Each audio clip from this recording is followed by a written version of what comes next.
of Truth. Live.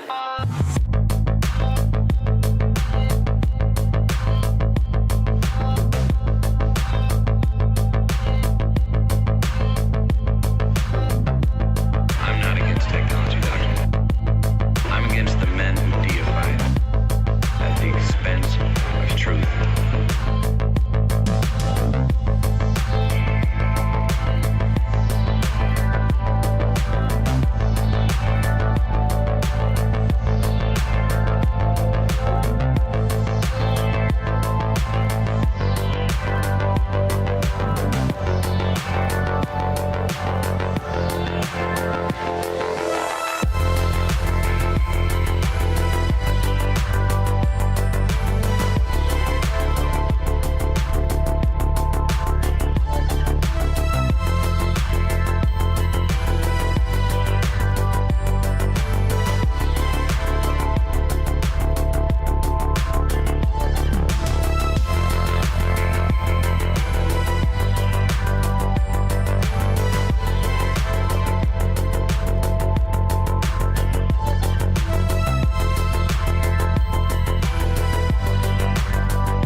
Faith is resistance.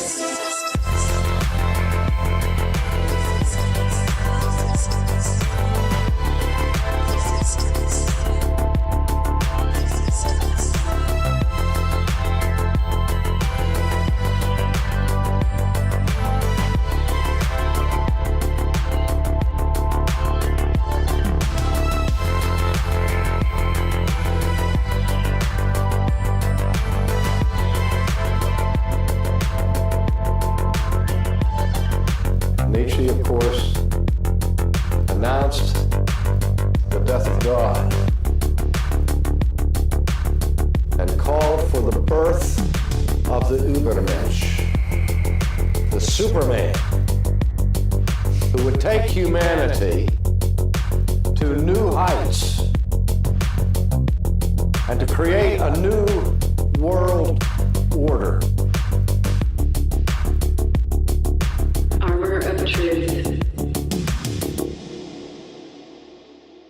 Welcome, everybody, to Armor of Truth Live, number 435. As we said yesterday, a healthy skepticism is a valuable tool.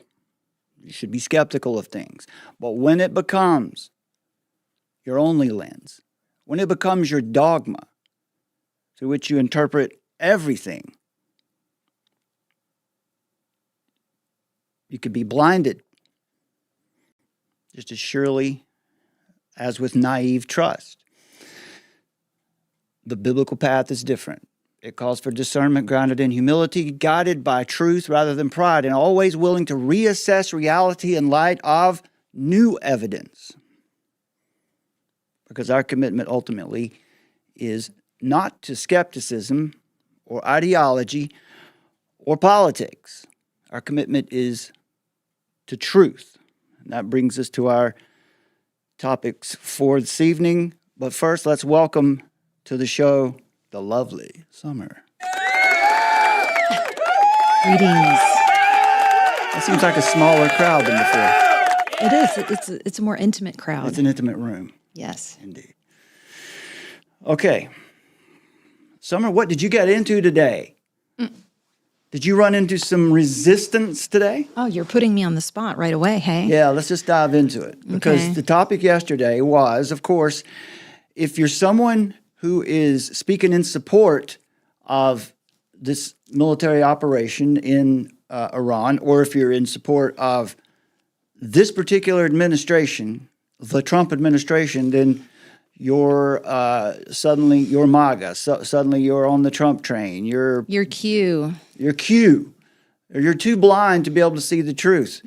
As we said yesterday, look, we were there, after 9/11, and we were there with the whole truth movement.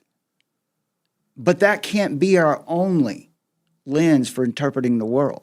That all institutions are irredeemable. That no one could ever ascend to the presidency in the United States who might actually have the best interests of the people in mind. We believe that's currently what we have. And when you express that view on the internet today, you're either going to catch a lot of support from MAGA, or you're going to catch hell from people who are committed to the nihilistic worldview, almost, and that is, unfortunately, a lot of the people who have awakened since 9/11. But of course, as we talked earlier, people have been traumatized over the last few decades since 9/11 and COVID. Oh, I said it. I accidentally said it on YouTube. Anyway. Well, from actions that our own administration has taken, they've been traumatized, because of the presidents all the way back to JFK, and particularly when we think about Biden and Obama and Bush and Clinton. Bush and Clinton. Yeah, I mean, let me just... Jimmy Carter even. Yeah, I'll set the foundation so you can tell us about this interaction you had online today, which was, well, it was a little hostile. Okay, what we have today, whether you like the administration or not, is not the previous administrations. In fact, the evidence shows, and the actions that follow the policy shows that this administration is trying to correct 50 to 80 years of regimes, I guess we could say, that were not America first. They were not for the American people first. What they were, well, they were opportunists on one hand, if you want to say it mildly, but what they were is they were committed to internationalism, and they were working with what we've identified as the empire. You might want to call it the New World Order. We can call it that if you like. That's who they are also. And so we see a reaction online today where people are, because of the bombing of Iran right now, that, well, this is just that all over again. It's just that. This is George Bush 2.0. This is the global war on terror all over again. All Trump is doing is enriching those who hold military contracts.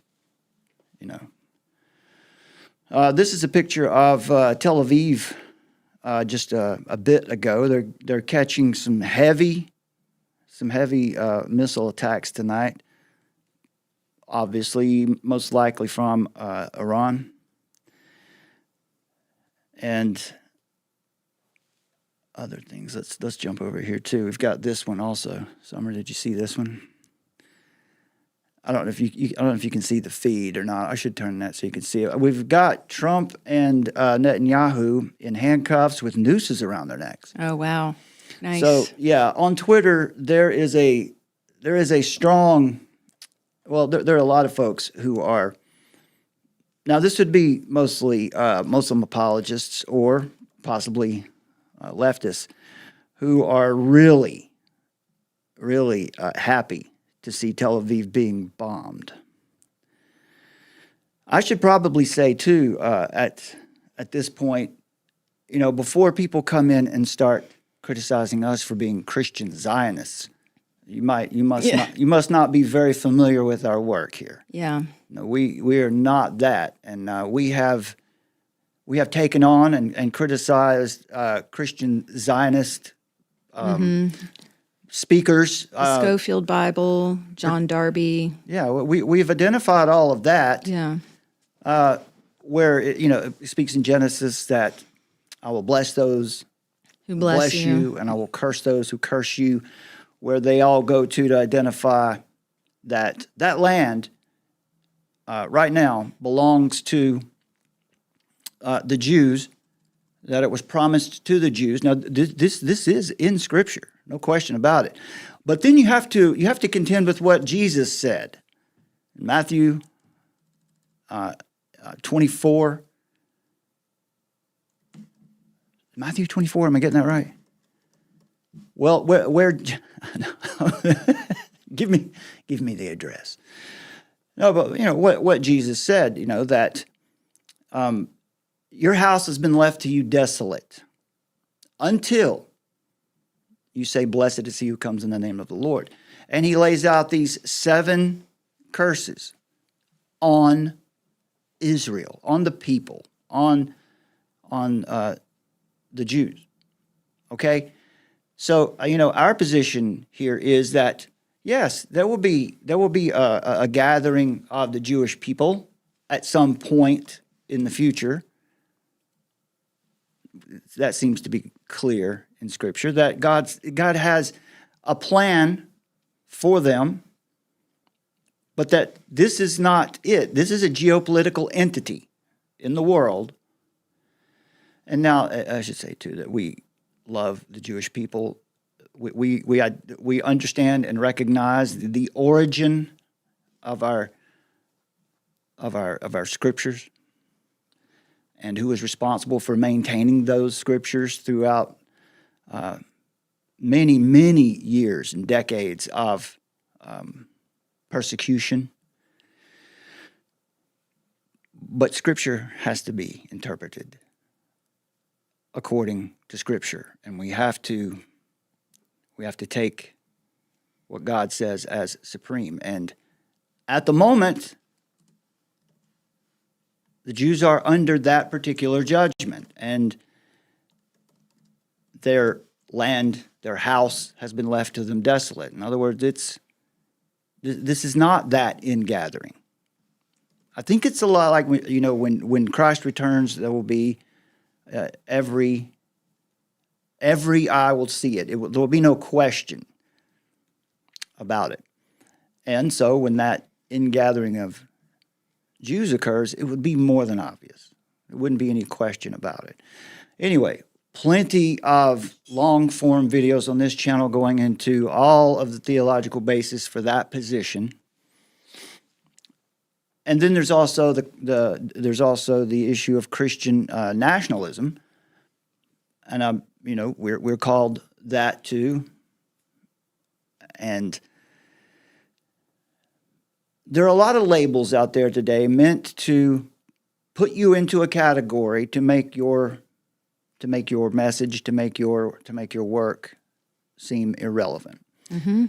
And that's what some are experiencing today, as we talked about yesterday in John Rappaport. Again, a researcher and a writer, an investigative journalist who we really appreciate over time. We think that his work on the medical cartels is, tops. You can count on him for that. He's done that for, I guess it's probably getting close to 50 years now. But on this topic, he has identified a problem, and that is true. But his assessment of the Trump administration is just like all of those who, after 9/11 and throughout those years where everyone was becoming aware that the government was really not on our side, that it was corrupt, there seems to be a position now that, well, it's all corrupt. None of these institutions are redeemable. We don't believe that. We believe that God is in control and can redeem any institution if he chooses. And we're not saying he's redeeming the United States at the moment. That's not the argument. But what our argument is that the policies and the actions of the administration are just, prudent, and not what we've seen in the United States for many decades. Now, Summer, I will read Rappaport's article here, and then I want you to tell us what you ran into in the comments section. All right. So the article yesterday, I read on yesterday's show. If you want to see that, check into that. But this is the follow-up today. The U.S. installed the Iran regime that it just attacked, but no one wants to admit that. And this is true, right? This is true. I'll read what he says. As I pointed out in my prior article, the U.S. has been operating covertly in Iran since 1953. It arranged a 1953 coup and put in the Shah, installed the Shah. The U.S. then took out the Shah in 1979 and put in an Islamic regime. That regime lasted until just the other day when it was decapitated by the U.S. Now, I would expect, okay, good news, right? That would be good news. Anyway, of course, we don't know yet whether the current regime itself, the whole structure, will fall. At some point after the U.S. installed the Islamic regime in 1979, Iran decided to go all in on production of missiles. Iran has an enormous stockpile now, and also one-way drones. It didn't take a genius to realize this buildup would happen in Iran. So essentially, the U.S. government set the stage for the Iran missile buildup. Let's not forget the empire's role in that, too. Again, when I say empire, I really mean the globalists, the liberal international order, rules-based international order, globalism, the globalists, of which we had many presidents that were that for decades. This is what you get when you try to manage the fate of a foreign country. Brilliant U.S. planners, quote unquote, who are quite stupid to create the conditions for that foreign country to become our enemy.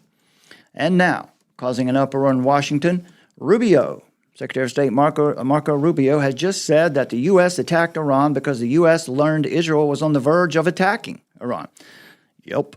Rubio said, Rappaport is incredulous on that statement.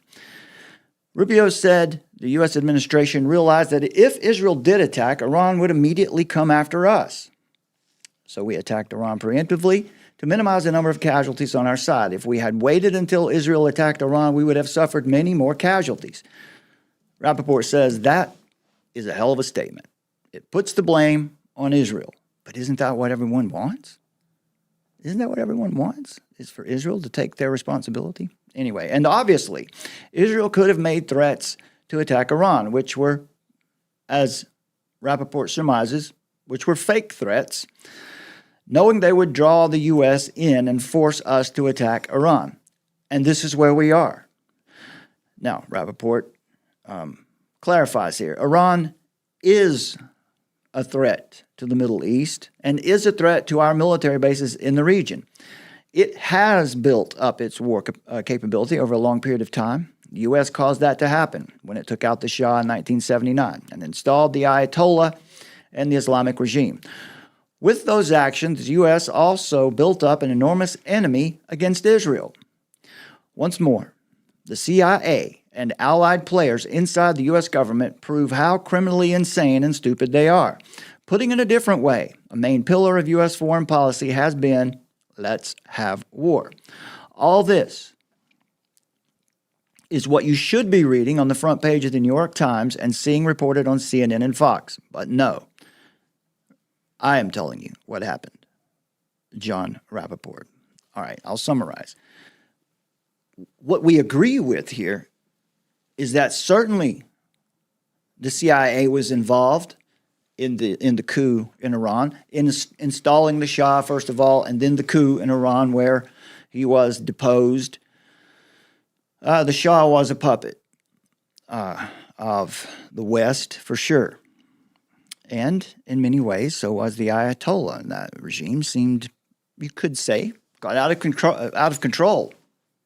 Or maybe they did exactly what was expected of them. So we agree that yes, the American government, along with the internationalists, the UK and Europeans, were responsible for the installation of the Shah and then the coup that took him out, and for the American and Canadian hostages that were kept for over a year in captivity until Reagan was elected.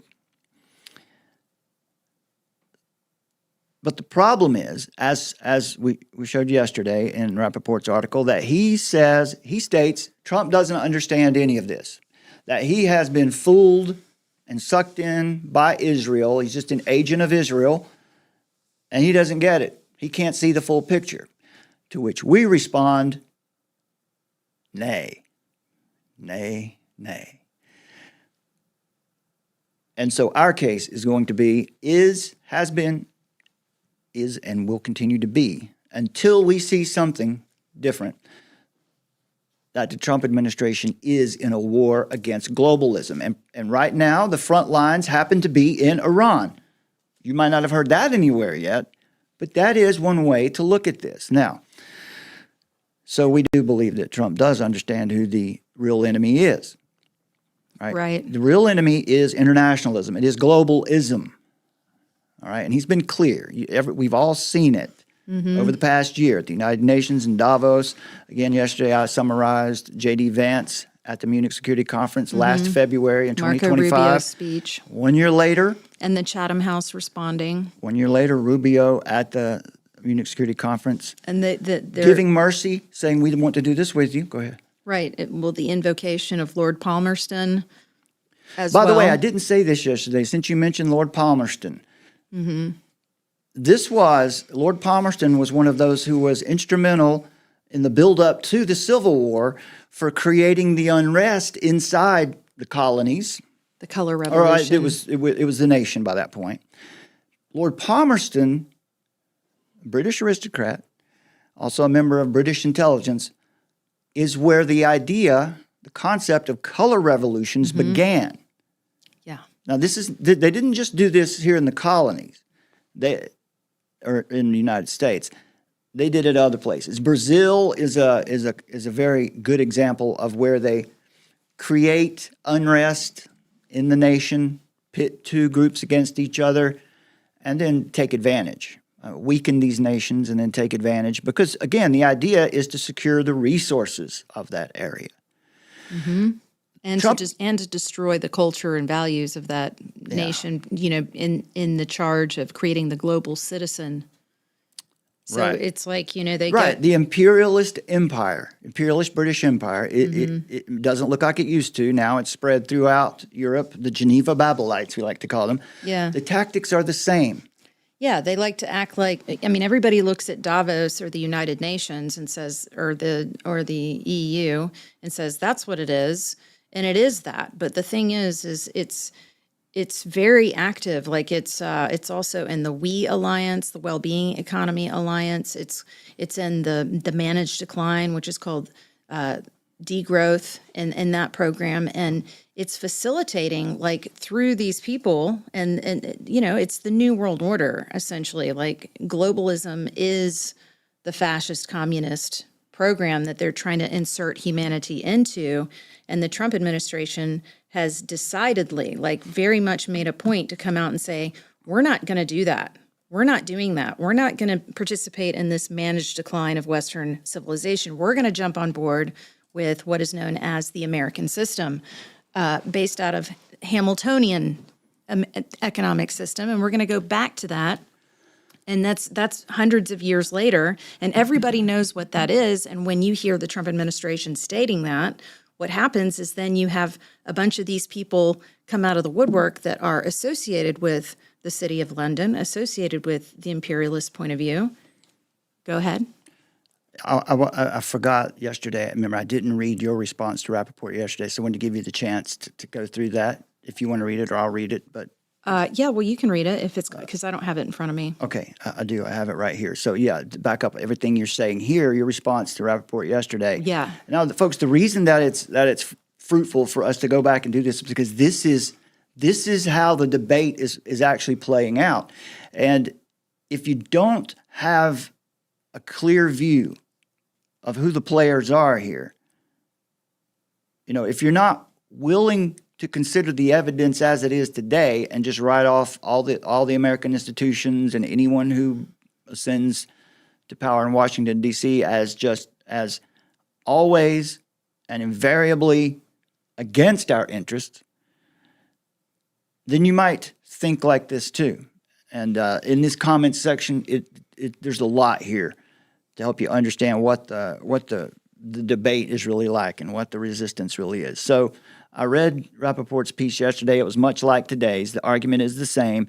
Well, the Americans, the CIA, installed the Shah, took him down, and installed the Ayatollah Khomeini in 1979. They allowed the Iranian student coup to take place. In other words, they provoked it. They used Lord Palmerston's techniques. And so again, that shows you again who's actually involved in this. Yeah. Again, yesterday I said a lot of people like to say that Israel has the greatest influence over American policy. No, it's not. Politics and foreign policy. But I think you might be served well if you look into this a little more and you find out that the Revolutionary War, we won the shooting war, but the Brits never stopped trying to destabilize. Ideologically subvert. America, right, ideologically subversion. Okay, and again, the concept of a color revolution was born with Lord Palmerston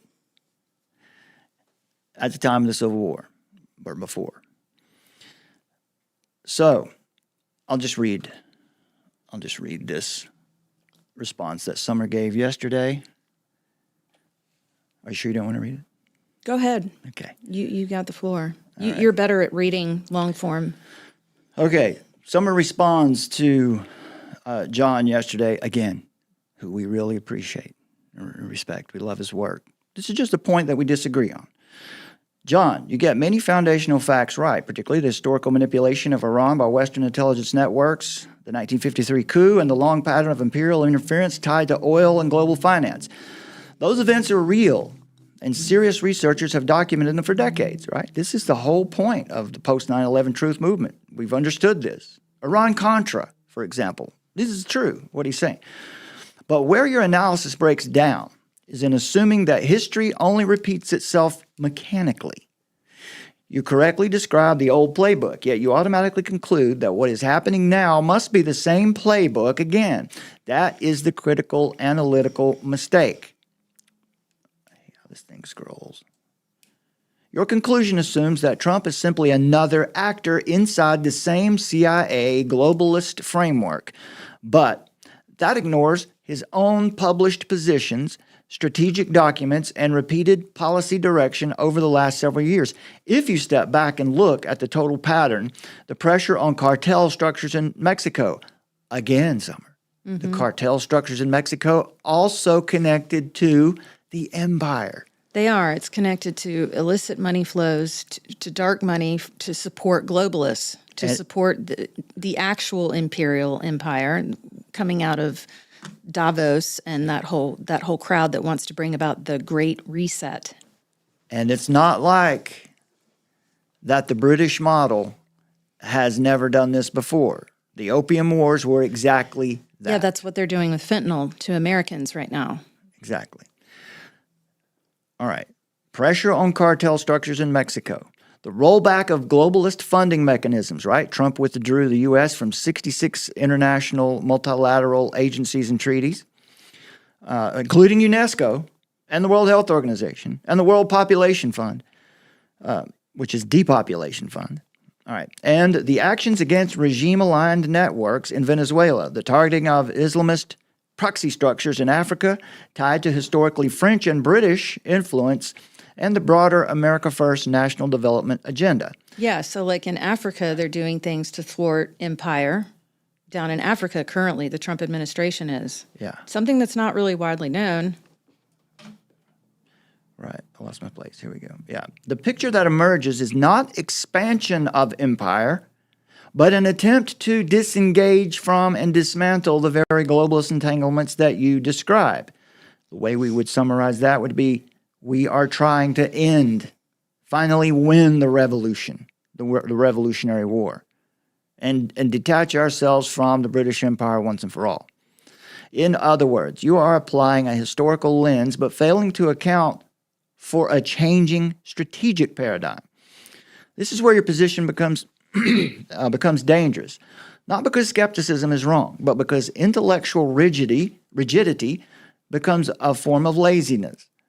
It encourages people to assume they already understand the board when in reality the rules may be changing. The world is no longer operating under the same unipolar assumptions that govern past interventions, or even the bipolar assumptions when the U.S. was a superpower along with the Soviet Union, which of course was funded and built up by those same intelligence, by the same people he's talking about here. All right. Trump's published policy framework, rooted in sovereignty, economic reindustrialization, and a break from the old rules-based global order, suggests a deliberate effort to end the perpetual crisis cycle that sustained imperial financial power for decades. You may disagree with that interpretation, but dismissing it without engaging the administration's actual stated positions is not serious analysis. The playing field has changed. The question now is not whether intelligence agencies or globalist networks historically manipulated nations. Of course they did. We know this. But whether a new alignment is attempting to break that structure rather than perpetuate it. People need to keep their minds open enough to remain flexible and judge by outcomes and strategic patterns rather than assuming every move fits the old template. Sometimes the most dangerous mistake is believing we already know exactly what's happening. Please read the National Security Strategy and study the American system, including a concept of Hamiltonian economics, which really, again, just means that we want to be self-sufficient, we want to produce our own goods, build our own things. We want to be self-sufficient. Bringing industry back to the country, like what they've done. Reshoring our industry, right. It finishes up. Summer finishes up here. The Trump administration is taking steps to dismantle the City of London aligned Fabian globalist framework. Right. So what I was also saying when I was engaging in the comments today, because, another piece came out that was once again, blaming the U.S., like just stopping short of it's the United States, it's CIA, it's the United States, They created it and nobody knows that. So here's your Gnostic knowledge, here's your secret knowledge or your more rare knowledge supposedly that like CNN and NBC and whatever, they won't tell you that, but I'm here to tell you that, And it's like, look, sound analysis begins with primary sources and any serious evaluation of current policy and actions requires engaging with the Trump administration's stated objectives and published strategic documents before drawing conclusions. Otherwise, critique risks reflecting inherited assumptions rather than the policy framework they're actually that's actually driving what's happening right now. So at stake is a larger debate about competing economic and geopolitical models. People benefit from examining the national security strategy along with the American system and its Hamiltonian foundations, particularly when contrasted with the British-led financial tradition associated with City of London. That is the Great Reset. That is Agenda 21. Understanding these competing paradigms is essential to interpreting the direction of the current U.S. policy. So basically, what people need to understand is that at the core, the conflict is a struggle between the nation-state sovereignty and globalist governance, between unalienable rights rooted in natural law versus centralized systems of tyrannical world socialism. So let me read your response today so you can sure get into that. Yeah. This point is pretty clear. There we go. All right. So today, so we can get into this resistance you had today. Yeah, and we hope that by going through this is helpful for you guys. You know, I think it will be a good because, exercise. If you engage this in social media or wherever, these are going to be some of the responses and pushback you may be hearing. If you agree with our position, this is the pushback you'll be hearing, and maybe this is your perspective on it. And if so, well, congratulations for seeing what was true 20 years ago. Right. But there's a new playbook. All right. So Summer's response today to the article. Yeah, I was kind of getting fed up, to the article that Rappaport put out today says, "I'm sorry to John Rappaport. I'm sorry, but your analysis is gravely outdated. The Trump administration is coming against the City of London and against empire, against the imperialism that we saw under Obama and Bush and Clinton." And you know how what makes it most obvious is that when you hear from CNN, when you hear from the Atlantic and the New York Times, they're always trying to say that we're acting like the imperialists, that we're being run by the billionaire oligarchs. Because that's total projection. Like, the best way to hide is to accuse your opponent of being exactly what you are. So. All right, so then Summer finishes up by inviting people to come to our Substack and see all the details. Says, "Stop spreading dangerous, outdated takes." Respectfully, Summer. Very direct, but respectful. Now, of course, Summer took some pushback for promoting our Substack in John's comments section. Look, she just said you can come check it out over there if you want. She didn't drop links. Because people were asking me. Yeah. She didn't do anything, I didn't drop links in there. It's bad form to drop links in other people's comments and chat, but it's not. There's, she's just saying, come check it out over. If you want to read in more detail, more than we could put in these comments, come over there. Okay. Anyway, are there any particular comments here that you want to zero in on that we can respond to? Because you had a lot of responses and they are helpful because, let's look at some of those that were more Well, you can just critical dig in there and let me know what you think, because there's like 1,000. Okay. It's funny. It's like, everybody just sort of like got really fired up.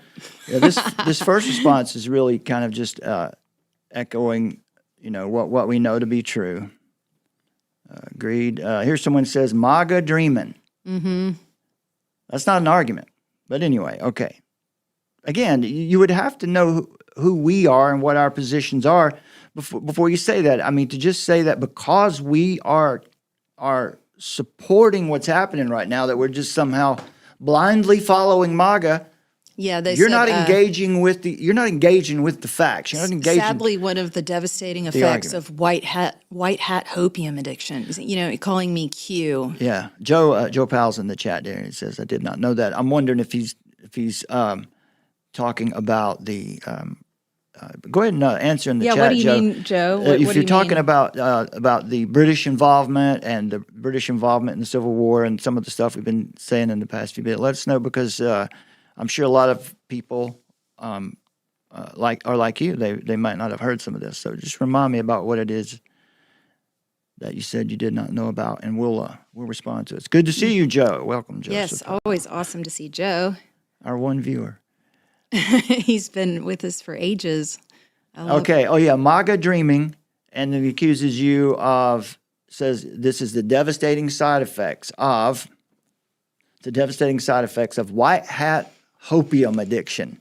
Mm-hmm. And that's why Q has always been there. Like, the whole purpose of the Q operation from the get-go, the inception of it, it's the same operation as you're a Christian nationalist, is to devalue anything that sounds remotely like that. So they anticipated that there would be people that would see through this, that they would see through it. And the way that they negate it is by slapping, "Oh, well, you're a Christian nationalist," or "You're a Q-tard."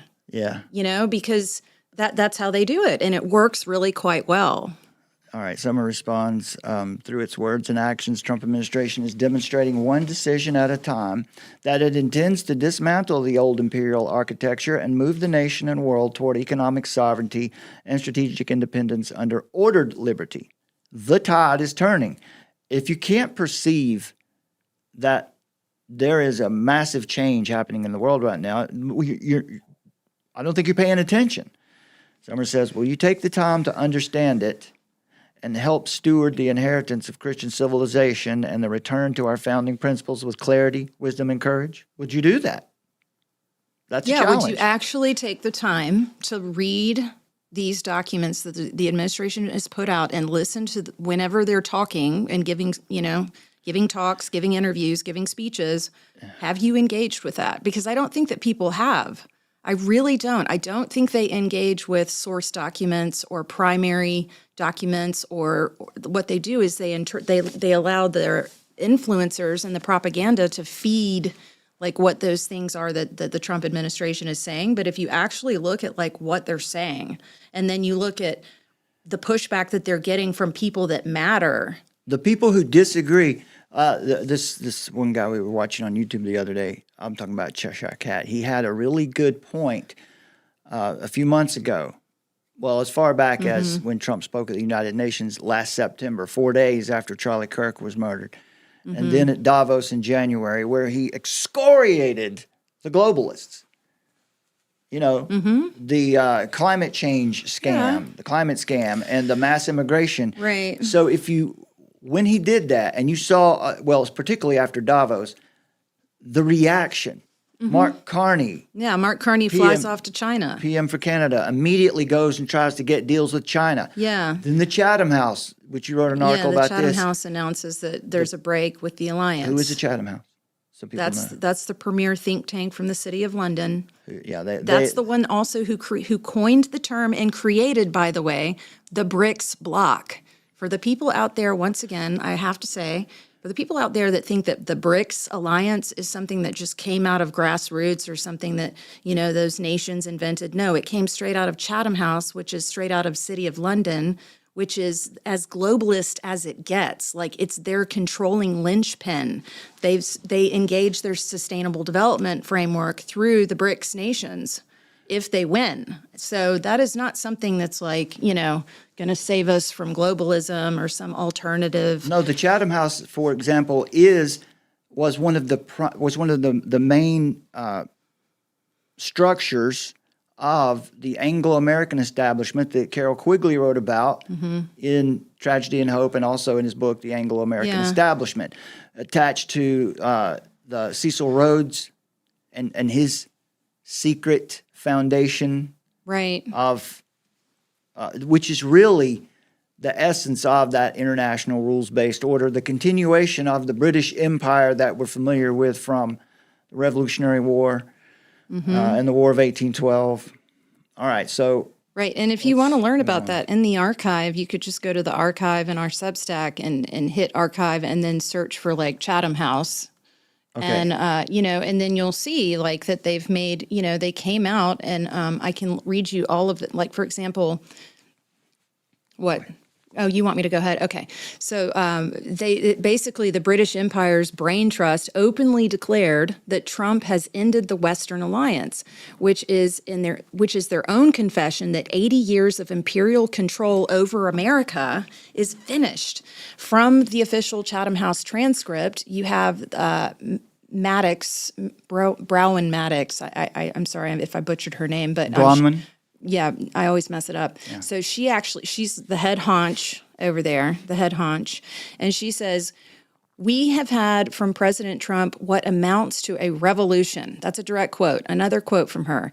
"He has dismissed international law and the interests of the old allies. It is not grandiose to call this the end of the Western Alliance." That's a direct quote. Another direct quote. "This does mark the end of the Western Alliance." She then defines the alliance as countries shared not merely by interests, but principles, including liberty, constitutional democracy, and free trade. More on this below, because I talk about, once again, longtime viewers will understand when they say democracy, what it really means. That means international rules-based order. It means taking God out of law. And then lastly, the quote is, "Members are already forced to contemplate how they might have to defend themselves against NATO's most powerful member." Okay, so this was back in January that this happened, where the Chatham House, came out and responded to Trump in the speech that he gave, during the United I've Nations. got that article up on the screen here. Okay. I've got to get you a monitor so you can see what I've got. Well, but I get it 20 seconds behind, Okay, Yeah. you are monitoring. So, yeah, did you show Jim O'Neill? Yeah, so, Jim O'Neill, he coined the BRICS, and I know about this personally. I just want to say for anybody that might be new to listening what we're saying, back in the early 2000s, I worked in corporate, and I was, basically number one, I was a senior copywriter for an internal ad agency at Clear Channel, which at the time was like one of the largest media corporations in the world. And I also worked as the director of research and consumer insights. And so I would have to go to these different meetings around the country and get informed on what was happening with consumer trending and what was down the pipe with business. And so I learned about the BRICS there at one of their think tanks, one of their conferences out in Los Angeles. And they told us, they said that this was the future, that there was this BRICS, what we would be going from abundance to scarcity, that there would be a gender blending of the population, the androgenization of the population, the greenwashing. They even used phrases like greenwashing. Let me grab that book off the shelf and show the people right quick. Iconoculture. Yeah. Yeah. So I worked with these companies, and I learned that, basically, when you're in that position, you're thinking, okay, I'm just getting all the facts about what's coming our way. What is this forecasting so we can prepare our clients, to reach the consumers, and what do the consumers want? Well, long story short, it's very apparent that all of those agencies, those consumer advisory agencies, were really just they were ways of nudging the population. In other words, they would tell high-level executives, like, here's what's happening, and you want to be on the cutting edge of that, and you want to be, give your clients the best possible data for how to make money in the world and succeed. And so you're reporting back. I would report back to my company and tell them about, okay, here's what's coming down the line. And as it turns out, those were directives coming out of Davos. Explain what this book is. We shared this on the book on the show 3-4 years ago. Yeah. About what they're doing and predicting, laying out the future. Yes. Right. So what they do that came to pass. Yeah. I mean, it's literally an agenda. So what they'll do is they'll say, again, the idea of gender blending, the idea of from abundance to scarcity. So the whole campaign of abundance to scarcity was all about about managed decline, which is also known as degrowth. If you look this up, this is part of the Club of Rome. It's part of the Council on Foreign Relations, and it was planned managed decline of the West. So all of this is very well documented. This is not crackpot stuff. This is not conspiracy theory. In fact, it's one of the main reasons that I ended up moving to Asia for 13 years, because I had believed that, that the West was done, like it was a done deal, and why not just get on out of there and head out to Asia? So, I mean, and as well, it's like with the BRICS, they said that would be the future superpower, that would be the new HQ. So all that to say, there's a lot of reasons to believe that the Trump administration is actually coming against that, and that they are not happy about it. Yeah, so this book, it would be sort of an industry insider book that was published in 1997, and in this, they're predicting so that marketers can know what to do before it happens, right? So they predict the climate agenda. They predict. Yeah, they called it trans agenda. They even called it greenwashing. Yeah. So it's funny. It's really funny. Like when you're learning about it, you're like, oh, that's kind of interesting. But now looking back, what they were doing was they were just entraining corporate America and consumers into the Sustainable Development Goals. I mean, it's actually social engineering, guys. Right. It's social engineering. That's what they're doing. Okay, so from Chatham House, as Summer mentioned, here are some of the quotes from Chatham House immediately after his comments at Davos. When he called out mass migration and climate scam. It's a con job, he said. Bronwyn Maddox, the primary person, speaker, director, whatever she is, she's the the one who they had to come up and give the talk. Again, Chatham House is the premier think tank that advises the government there in the UK. We've had from President Trump what amounts to a revolution. What does she mean by that? By that, remember, this is coming from the Brits. This is coming from what we have identified, as the modern iteration of the empire. Yeah, I did read that earlier. Okay, All yeah. of So those, by yeah. revolution, what she means is it's the revolution that we fought, before.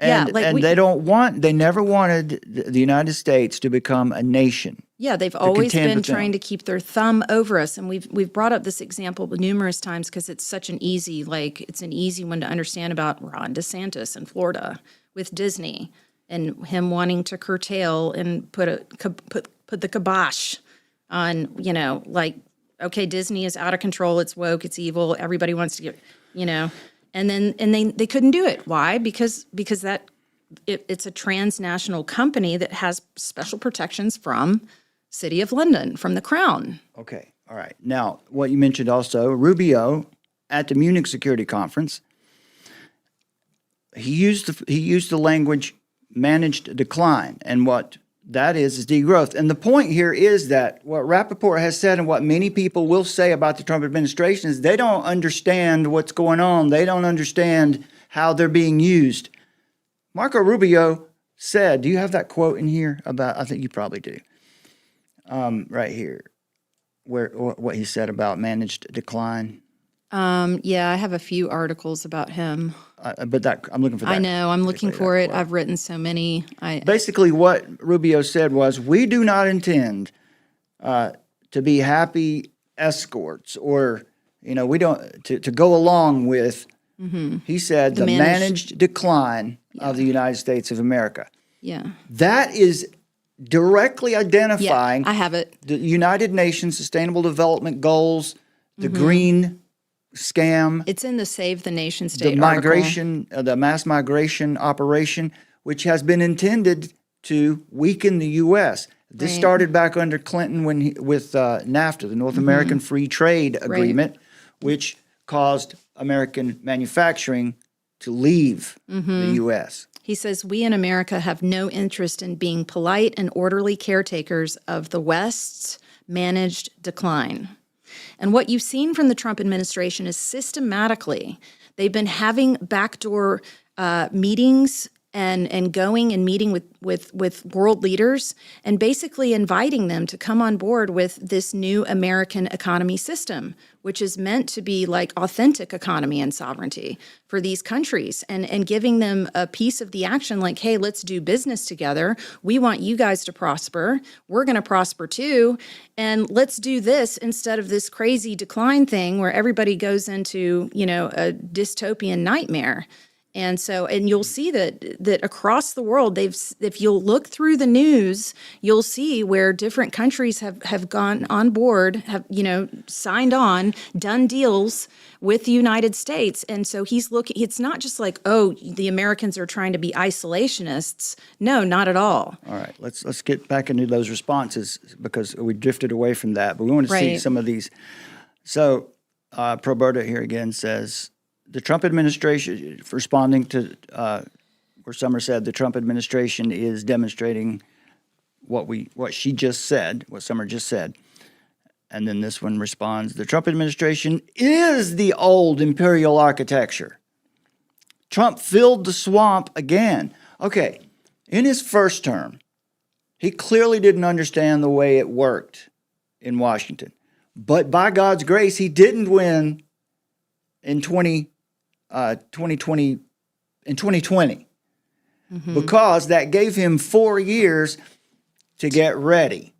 To learn. And when he came back in January 21st of 2025, he clearly understood a lot more than he did in his first term. Now, many of the people, or some of the people he picked for his cabinet, we criticized heavily right here on this channel. Some of them are gone, and some of those who we criticized have turned out to be strong supporters of Trump's the foreign policy strategy, the national security strategy. They like Mike Waltz, for example. We criticized his selection of Mike Waltz. Mike Waltz is now the representative to the United Nations for the Trump administration, and he has been strong. Yeah. He has spoken directly from the national security strategy, which is America first, American people first. Right. And so just to show you that we're not just sycophants here. We're not just doing this because we're so excited about Trump. We're seeing evidence. Right. So, yeah, and then you talked about this a little bit last night, but like the reaction of Keir Starmer, being all rant, about Diego Garcia. Yeah. So that's just another indicator that things have soured. All right. Alex Grizz here responded to you by saying, I feel so sad for many of my MAGA friends who fell victim to Don's con again. That's one way of saying, you're so stupid. I'm so sad because you just don't understand. All right, anyway, he's talking about some of his MAGA friends. They're really true patriots with their hearts, if not minds, in the right place. They're apparently ready to go down with the captain and the ship. Perhaps some of those people are actually weighing the evidence in front of them. Maybe they're not just like you. I mean, right. like you apparently. Instead of engaging the argument, Right, yeah. Because I actually did give like a much lengthier response in this chat that a lot of these people are responding to, but it gets buried when you're looking through it. Like you did invite Grizz here to come read the articles. Oh no, that is this person. Summer says, "Don't feel bad for me. It's you who's not seeing clearly, and it's that attitude that you have that is most dangerous to saving our country." And really, that's what's at stake. I mean, we love this country. We love what it was, how it was created, how it was Christian founded. Civilization, and if America falls, then then Christian civilization falls. I mean, of course, God is in control and can do whatever he wants, but as faithful stewards of what we've been given, we have a responsibility to try to uphold just morality and to be a part of the public square. And so that is exactly what we're doing. And for people, what I see happening in the alternative media space, if you will, is that people are just like, they really think that they have it all figured out, and they're just reading the signs, much like a Zionist would, much like somebody who's read the Schofield Bible and looks for prophecy and everything. They look at these signs and they think, oh, this proves that and this proves this, without dealing with the information that's available right now that has changed in the playing field. Like, things are changing, and you can't judge what has happened without having that vantage point to look at those documents. So. Okay. All right. Thankfully, we have someone in the chat that's joined us to join in with those who disagreed with you today. Trapper, thanks for being with us, Trapper 1928. In fact, we do welcome your pushback. It gives us an opportunity to respond to you right here in real time. Okay. Trapper says. It gave him talking about the 4 years when he didn't win or when it was stolen, or he didn't win in 2020.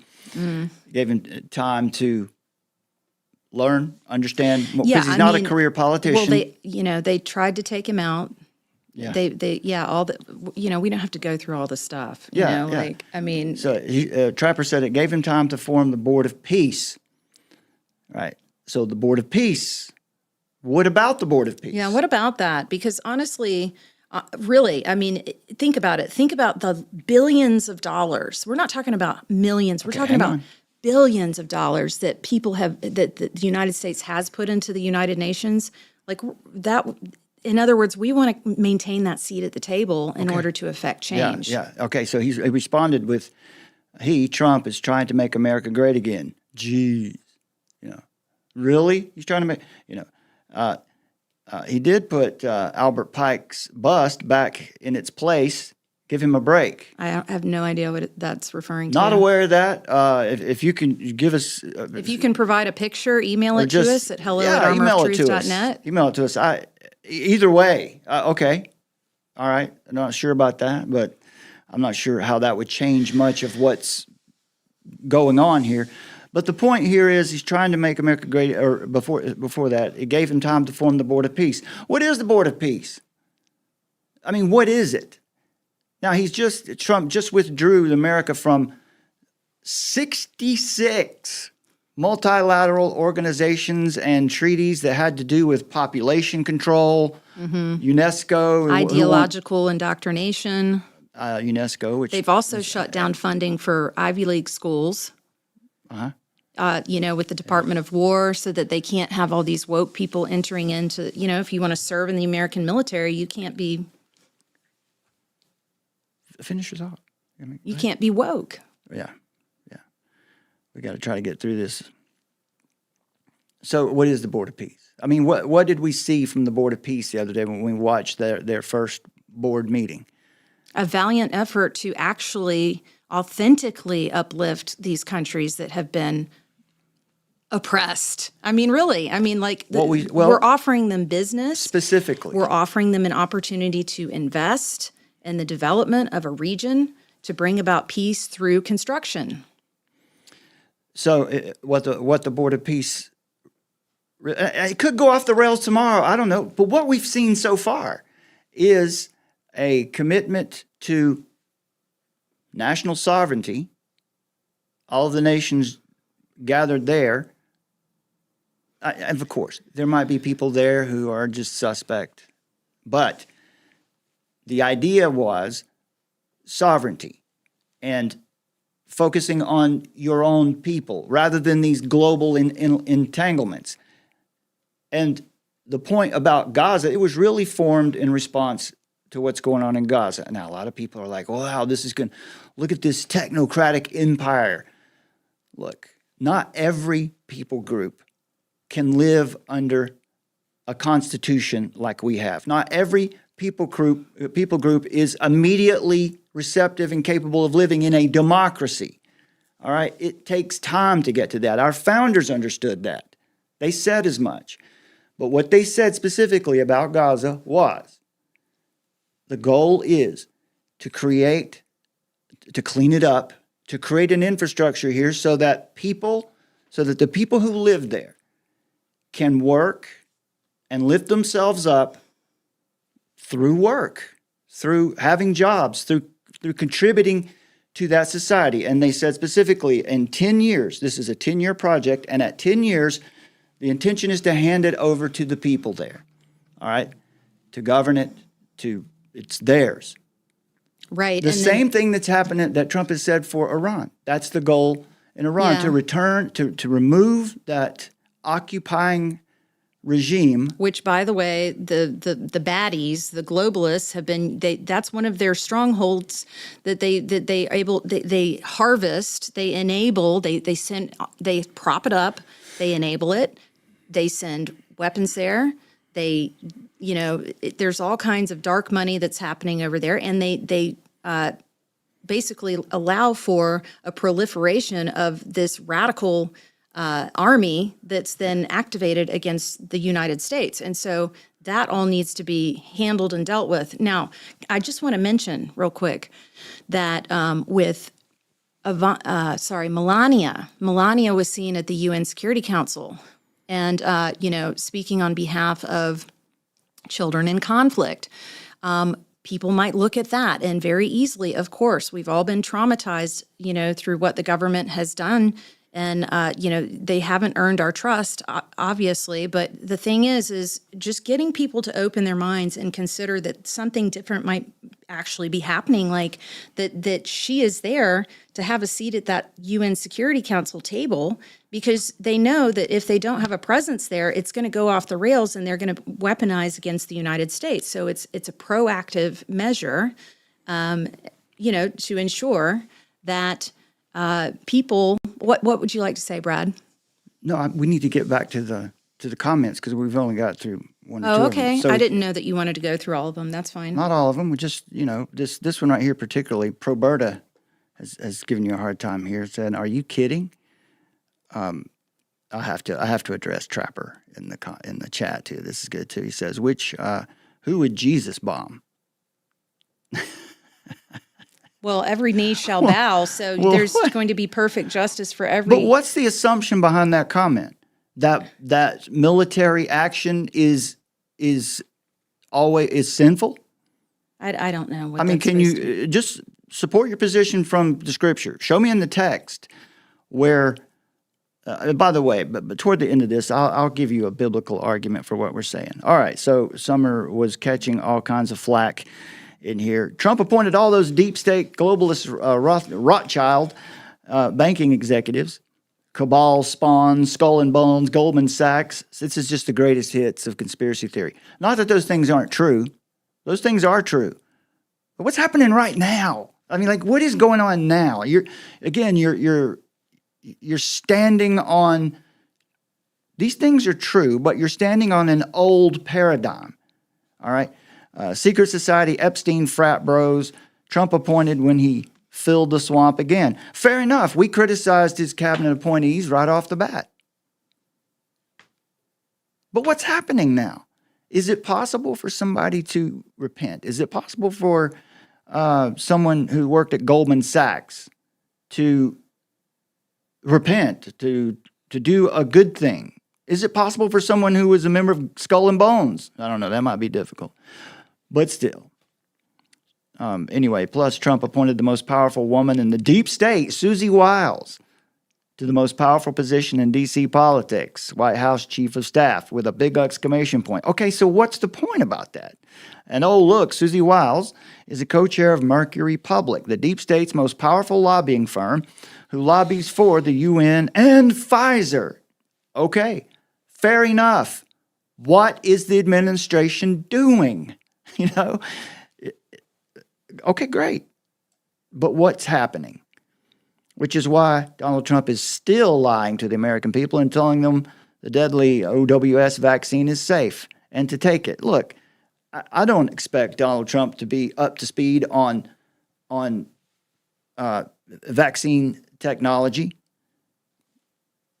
Of course, the what was it called? Operation Warp Speed. All of this happened under his watch. But why did it happen? I mean, what caused it to happen?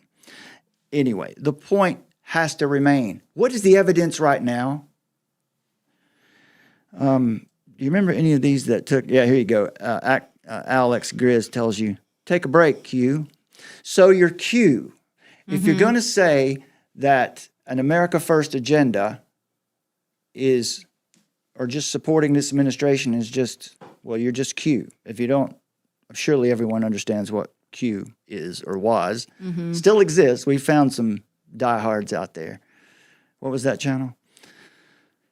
Beach something. Yeah, I don't remember the name of it. Q was and is crazy. It's an exercise in cognitive dissonance, and we've dealt with that here too. So I mean, we've talked about that like 5 years ago. I mean, and everybody saw it coming. I mean, this is like a massive operation that they've had running for at least 10 years is Q. I mean, probably longer. Trapper in the chat responds, Jared Kushner is on his board of peace. Okay. And I'm aware of who Jared Kushner is. I'm aware of his Chabad Lubavitch connection. So, but what? What about it? You make an argument, man. Just don't. This is what they do. Yeah. They throw names out and just let me sling mud at it, and that, because you're so stupid you can't see. Jared Kushner. Okay. And I mean, what did Jared Kushner say at the Board of Peace? Look, I'm not sitting here trying to be an apologist for Jared Kushner with this either. development in Gaza, Israel didn't get a lot of things that it wanted. Israel did not get everything that it wanted. It was not comfortable with the whole development to begin with. So it's not as if the United States is just capitulating and does exactly what Israel wants. No, Trump is not doing that this time around. Which would be one of the main lines of evidence to indicate it's America first. that he's not an agent of Israel. Right. All right. But we do share interests because, by the way, at the end of the day, the Marxists and the Islamists hate the biblical worldview. And so what that does for their mindset is it means that both Christians and Jews are enemy number one. Christians and Jews are the same as far as Marxists, globalists, and Islamists are concerned. Christians and Jews have the biblical worldview, so we're put into the same bucket. Trapper in the chat, I'm enjoying Trapper. Trapper implores us to read all Scripture about the son of perdition and bring all Scripture of Antichrist and read them real slow. You do well to check back through the videos on this channel. What does it have to do with Jared Kushner? I mean, who is the son of perdition? Who is that? Who is the Antichrist? Is Jared Kushner the Antichrist? Is Donald Trump the Antichrist? Is Benjamin Netanyahu? People have done this for decades, using numerology and trying to align it to 666, or is it 616, or Gematria. yeah, loose connection, speculation. People love it. They love to be on the lookout for the Antichrist rather than to be, looking for the second coming, or actually through exegesis, understanding what the Scriptures have said.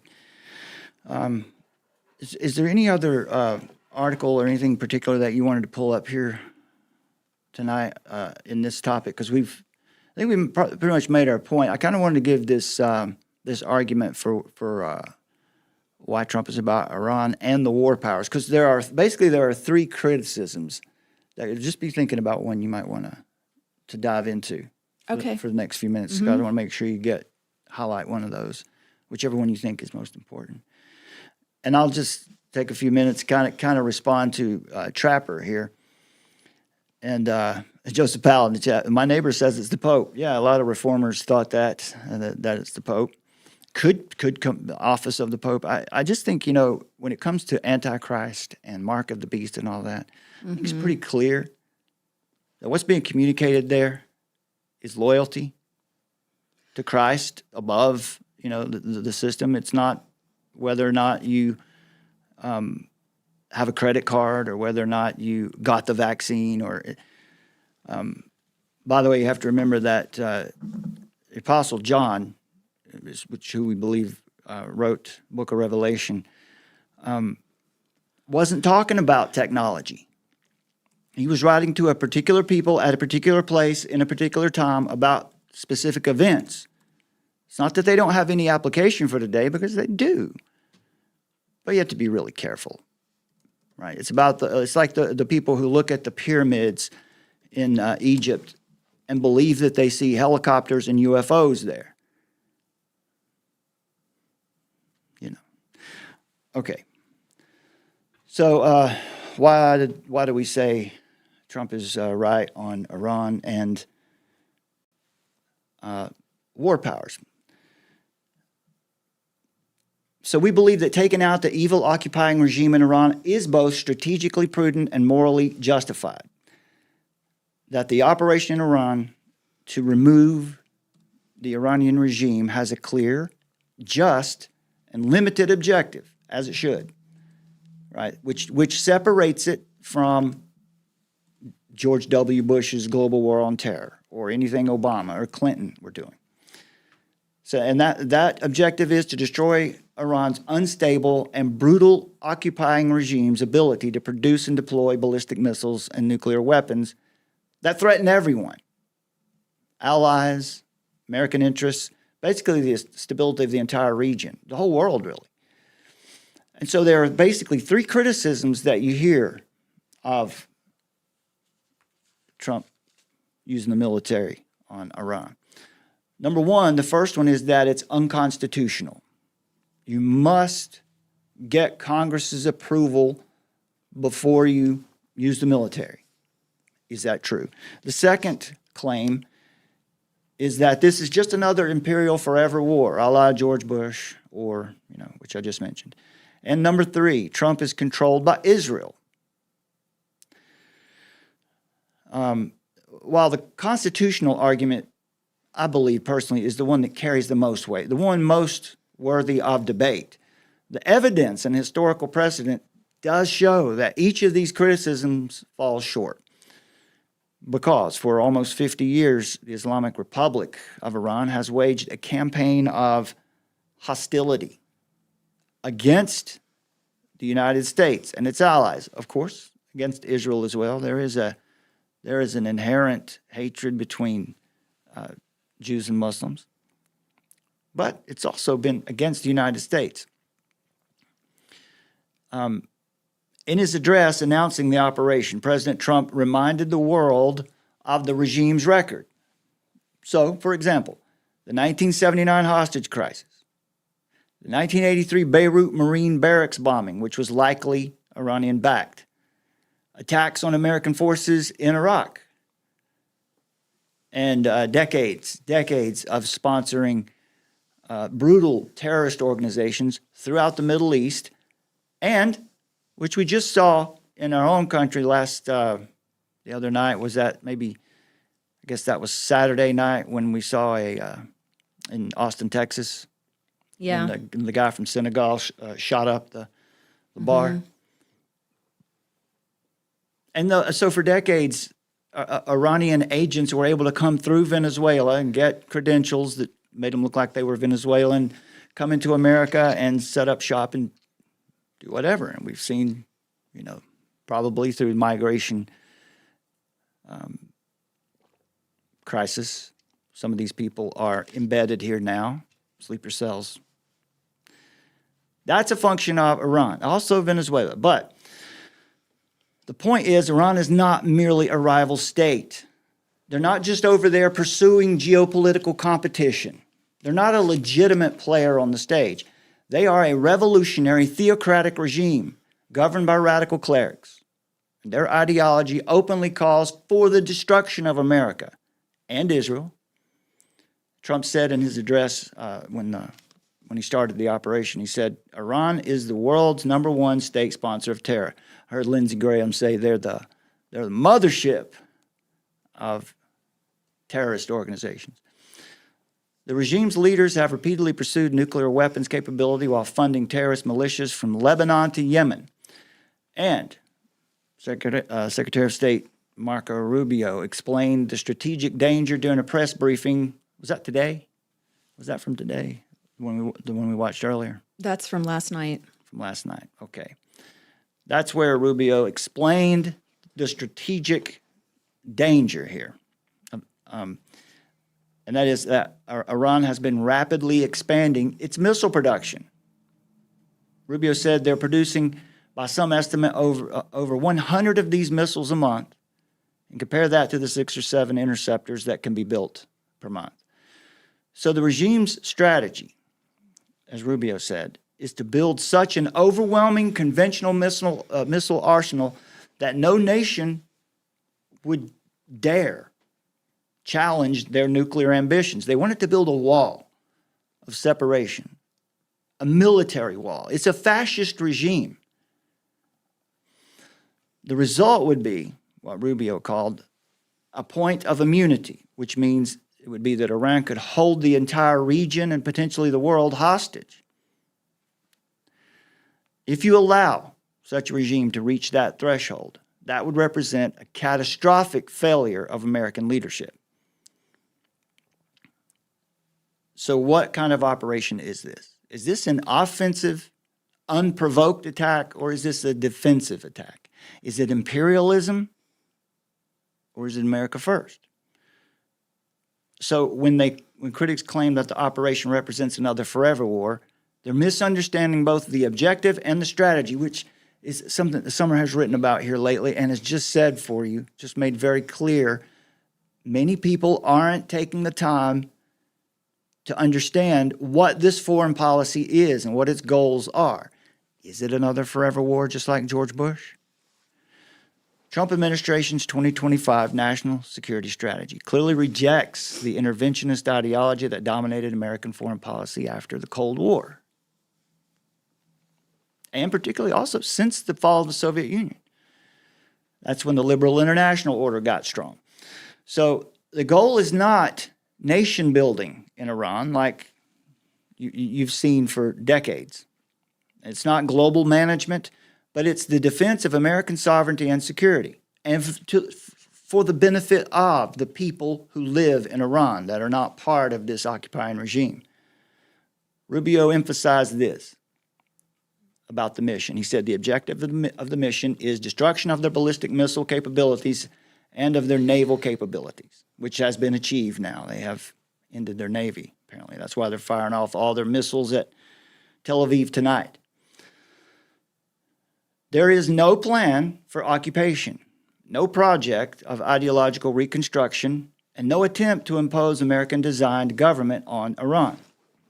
Now, what the British or Europeans might come in and try to do, we don't know yet. But the operation is directed toward neutralizing specific military threats so that the people of Iran can have their nation back. Now, that's a sharp contrast to the open-ended global war on terror from George Bush, which, of course, evolved into a prolonged nation-building campaign in Iraq and Afghanistan and other places. Trump's strategy instead reflects a limited use of force aimed at restoring deterrence and eliminating imminent threats. What about the constitutional question? Is it unconstitutional? That argument also runs afoul of, it's my opinion that it misunderstands the Constitution and the historical practice of American government. The Constitution divides war powers between Congress and the president, right? That is this, and the War Powers Act came about as a result of the Vietnam War. They felt like that the executive branch had too much authority to take the military and doing whatever it wanted to do. But Congress has the authority to declare war and fund the military.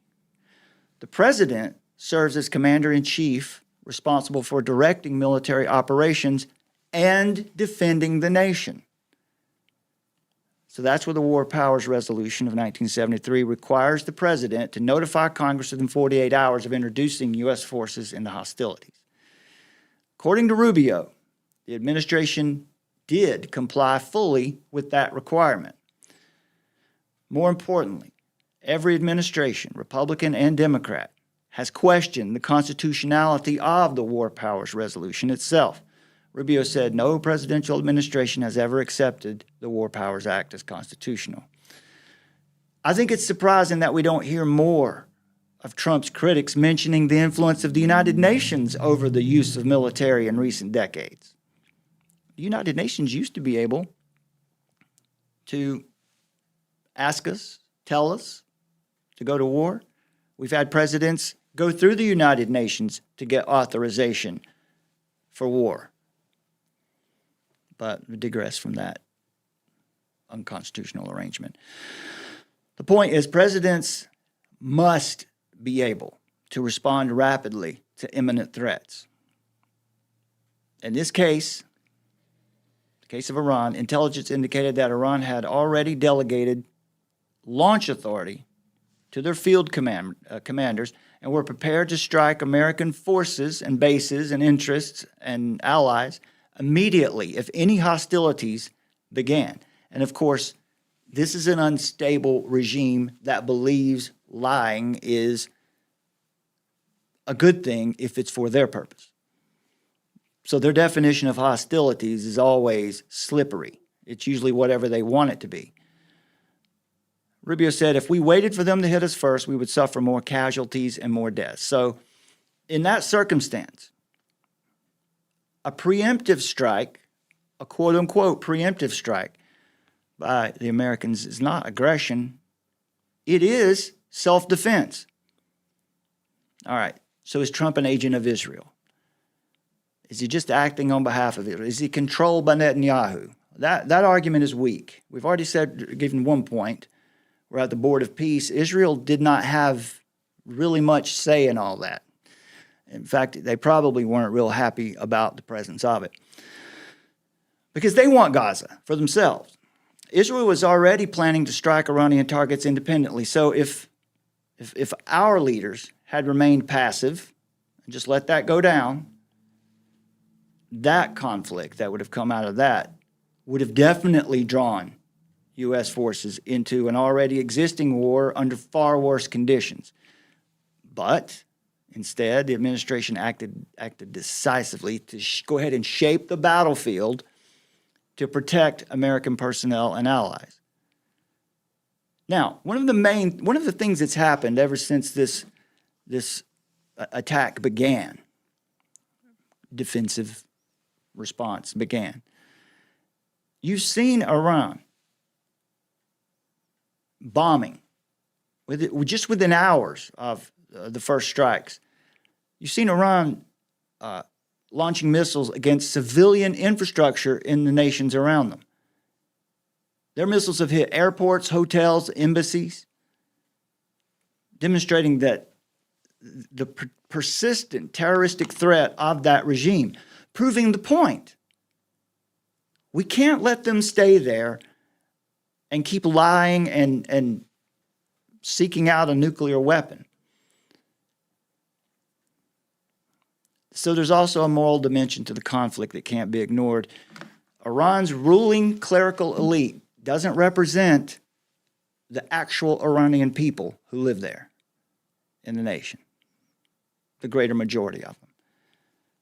The regime has repeatedly crushed popular protests with brutal violence, killing tens of thousands of them just recently, according to the reports. Trump addressed both the regime's security forces and the Iranian people directly in his address when he told them, lay down your weapons and we'll give you complete immunity. But if you don't, you'll face certain death. And then to the Iranian people, Trump offered a message that's rarely been heard from American leaders. He said, the hour of your freedom is at hand. When we are finished, take your country back. Take over your government. That statement reflects a crucial distinction in what John Rappaport and many others are pointing out, saying that this is just more of the same. The U.S. is not seeking conquest, but confronting a regime that has oppressed its own population for decades while threatening the rest of the world at the same time. Now, responding to Trapper here a little bit, and just to make, a biblical response to, or what is the responsibility of a nation today that has power, this much military strength, as the United States does? That power comes with great responsibility. A world in which a radical theocratic regime, an apocalyptic regime, possesses nuclear weapons and an overwhelming missile arsenal, that is a far more dangerous world than the one we currently inhabit or the one we would have inhabited if we don't get them out of the way. Rubio said it. He said, the world will be a safer place when we're done with this operation. So, if you want to argue with that, then take that statement and work with it. Is that true? Would the world be a safer place if that regime wasn't threatening the whole region anymore? So, just to kind of summarize it here, Trump administration's decision reflects a sober recognition of reality. We have, in fact, I would say that Trump has shown a lot of restraint after coming into office over a year ago. If he just wanted to go to war with Iran, he probably would have done that right away. But not only Trump, many other presidents have attempted diplomacy for decades. Sanctions were imposed, warnings were issued repeatedly, over and over for decades, and Iran just kept doing the same thing. So when those efforts failed, under Trump's guidance, then the United States acted. Now, biblically, in a fallen world where evil regimes sometimes threaten peace and stability, the just use of force is not imperial ambition. So to respond to Trapper, who said, who would Jesus bomb? Well, the just use of force is not imperial ambition. All military action is not inherently sinful in and of itself. It's a difficult but necessary exercise of authority to restrain evil and protect innocent life. You know, Romans 13 tells us that the government, these authorities, have been established by God's decree, the good ones, the bad ones, all of them,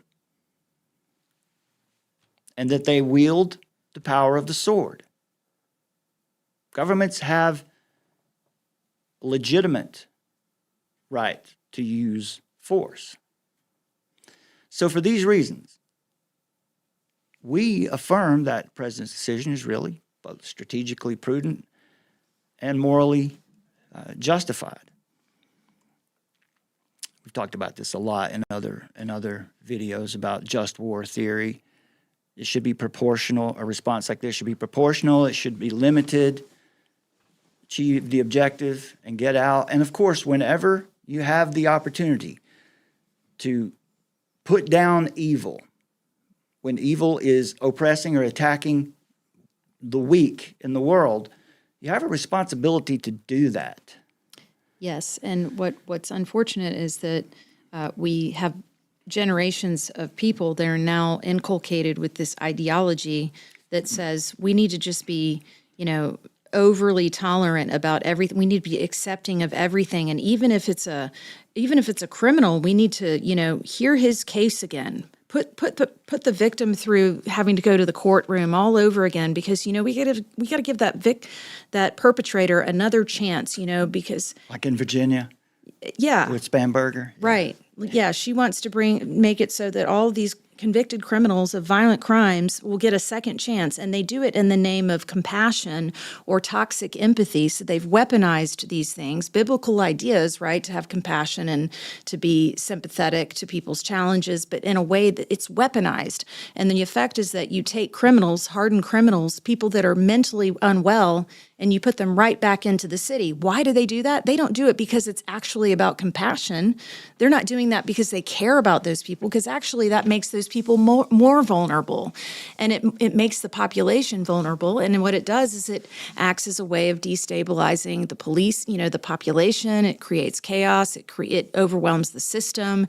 It creates violent crime against innocent citizens. So all of these things that they do in the name of being tolerant or compassionate are actually, it's an inversion, right? So it's a perversion of true justice, biblical justice. Social justice is not biblical justice.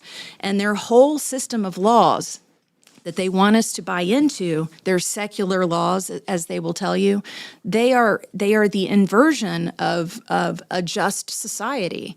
And so it's very scary because, and that's what we've seen, is all of these mandates they've been putting into policy and putting into law, two-tier policing, things like this, stifling the rights and the voice of the native populations throughout Western civilization, but while giving supposed minority groups, illegal aliens, whatever, giving them preferential treatment, allowing them to disrupt society.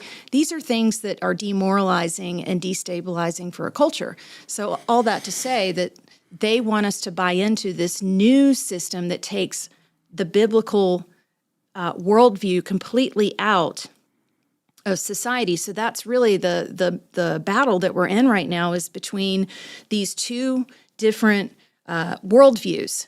And so one wants to totally chuck God in the history trash bin, and then one wants to remain grounded and tethered to biblical law. And that's not to say we've never argued that we're all about a theocracy, because that's not how our nation was. Again, to that point right well, there. there's a theo. Everybody has a theo, okay? There's a good point, though.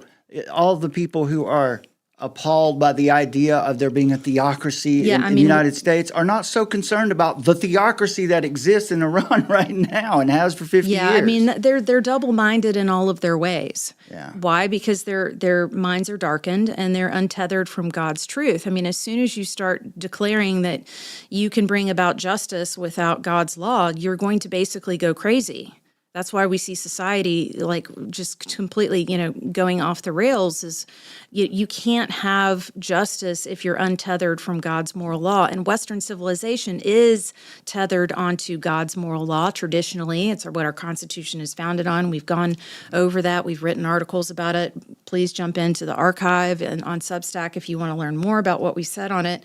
But this idea that it's not like, that, oh, how dare us go and exert military might over there in Iran to evil people. Like, you mean people, we didn't give you permission to do that. Well, that's just ridiculous because, like what Brad said, if you are given resources and you have a stockpile of weapons and there's all this evil happening and actually you have intel that says that evil is coming your way, it's declared you the enemy number one, saying death to America constantly, and then also having intel that there's a planned attack on Americans and you don't act on it, well, then you're not protecting your people.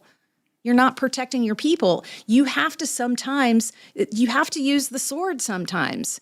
That is not an unbiblical concept. You've got to, this neutered version of Christians is, it's been inculcated through television and programming. What's the other? A weak Christianity has gotten us to where we are right now. You put out an article about compartmentalized Christianity, meaning is a modern Western heresy. Which is basically the thesis there is the idea that you hear Christians shouldn't be involved in politics, shouldn't support acts of war and all of this. We should just stay in our homes, in our communities, and not be involved with it. But that's not what Jesus told us to do. He said to go, therefore, and make disciples of people in all the nations, teaching them all I've commanded you. Right. And in the Bible, we're given the people that are in power in leadership and government are given the charge to protect the innocent. They're supposed to protect the innocent. That means using military might. Sometimes you can't just allow people to get away with everything. I mean, it's a silly premise, really, and it's manipulative. And people have been very manipulated by it up until the point where people just sat back and watched as their nations were flooded with, people from a hostile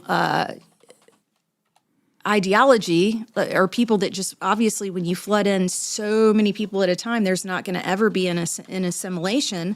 Not only that, but the globalists who've orchestrated this have made sure that once they arrived to said country, we know specifically in America, once these people arrived, they were brought into these intake centers to get information, resources, Basically, they're told to hate Americans and hate our Constitution and told that we are Nazi fascist, like white supremacists. So why is that? Because they want this new population to wipe out Christian civilization. I mean, at the end of the day, it really is about a coordinated effort between the Red-Green Alliance, Marxists and globalists and Islamists.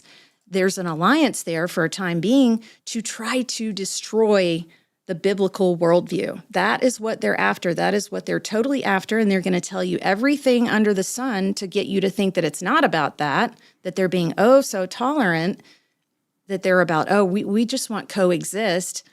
That's the lie. That is the lie. It's about an extermination of God's people. Right. To remove the Christian worldview from the public square. I mean, that's the argument we often hear, the First Amendment argument. And such as that. Let me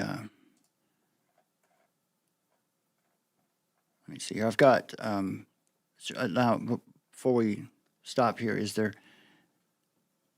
anything else you want to add from, I've got on the screen, or had on the screen, there we go, is basically one of our biblical arguments for just war theory. But this was in the article about Maduro and why that action was just. So, before we get out of here, is there any other? I want to make sure you highlight all the pieces that you've been working on so we can Well, I Let did people want know they exist. because I'm really trying to make this point right now about for decades, American foreign policy operated within a framework shaped by post-war global institutions, you know, like the Council on Foreign Relations and Agenda 21 and, you know, the Great Reset framework, these financial networks and security doctrines that prioritized system management and managed decline. So that would be degrowth over our national interests, and the current administration's approach signals a clear break from that consensus. If we do not understand this change before us right now with moral clarity, we risk being conditioned to supporting what only imitates justice instead of what actually upholds it, and what the United States established at its founding and why it matters now. So if we roll back the history of time and we study history, and I'm sorry if I'm like a broken record, but I really want people to remember this, to think about it, is that through Alexander Hamilton and the American system, the U.S. created not only political sovereignty, but economic sovereignty independence from the British-run central banking model. So obviously that didn't last that long, but we did create that. Our presidents were assassinated because of it. It is historically proven. The British were behind that, assassinating. Okay. Unfortunately, much of the history of the past 120 years has been rewritten, obscuring this reality. A concept widely understood in the 19th century by political factions well into the early 20th century has been strategically buried. Okay, so the knowledge of this economic sovereignty independence that we had under this Hamiltonian system, they've hidden it from us. So instead, we are fed one-dimensional narratives: communism versus capitalism, authoritarianism versus democracy. The reality is that there was a deliberate alternative economic, strategic, and political system that has been hidden for generations. And that brings us now to present day with the Trump's national security strategy. So he explicitly asserts the American system principles in this document that has deeply unsettled the globalists as it delivers economic sovereignty and pro-worker outcomes. And so please update your knowledge of the situation at hand as it stands now. The Trump administration is not the enemy of America and freedom-loving people around the world. The globalist media syndicate's narrative warfare seeks to engineer perception, turning information into a weapon and citizens into its targets. So I just want to encourage people to engage with this information that we've given you, and to judge it for yourself, and to watch the speeches head on as they come your way, and try to imagine that maybe there might be something new happening, that you don't automatically say, okay, I'm going to put this into this bucket because this means this and this means that. We've got to be open to the fact that actually the Trump administration, there are good people in our government who have looked down the halls of time. And Marco Rubio, when he was speaking in his last big speech that he gave, he was like, look, I was engaged in this and I was wrong. Yeah, you saw He a literally form of said that. repentance there. Yeah, he said I was wrong. Do we identify that for what it is, or we just pretend like Trapper is? Yeah, Trapper, I'm still reading the chat. I just can't talk to you the whole time. Trapper says, "Thou shalt not kill." No, he says, "Thou shalt not murder" is the right proper translation of that. And there's no way you can read the Bible and come away with the assumption that defensive action, self-defense, whether it's individual or nations, is unbiblical. Chopper mentions Noahide laws. Look up the definition of propaganda. Again, my friend, maybe you want to check out the videos here. These are issues that we've dealt with for years. And we know all about propaganda. We know about casuistry and sophistry, going back to Adam Weishaupt and how they use the manipulation of language. I mean, we're well aware of propaganda. Also, I used to do advertising branding campaigns for a living. So I'm well aware of advertising and how that works. Yeah. Trapper says again here. That was 10 years. I spent 10 years okay, writing commercials. Trapper says, do you think God told Trump to do it or Netanyahu? Neither. I think that's Neither. neither. That's just, neither. let's see. He says, do y'all have a merch store? No, No. we don't. And, he said deadly head wound. I guess, but Trump, Oh, because he thinks it's fake, probably. well, Trump's ear was hit, so that could be the deadly head wound, and that could classify Trump as the Antichrist. I think it's more important to look for the Antichrist in our own hearts rather than to be obsessed with trying to find it somewhere out there. Look, Charlie Kirk was assassinated. That happened. Do you know Trump's preacher? Yes, of course. Trump is not a Christian. No, he's not a Christian. Right. Neither was King Cyrus or Nebuchadnezzar. He's like into Norman Vincent Peale, which is the power of positive thinking. Nobody's saying that Trump is a biblical Christian. This is not an apologetic here for Trump. This is an analysis of the policy and the actions in line with the policy. One of the most persistent misunderstandings in all of this that we hear is this claim that we're hearing here from Trapper that Christianity is inherently pacifist, right? The teachings of Jesus forbid the use of force under any circumstances. Or that it's authoritarian. Isn't that funny?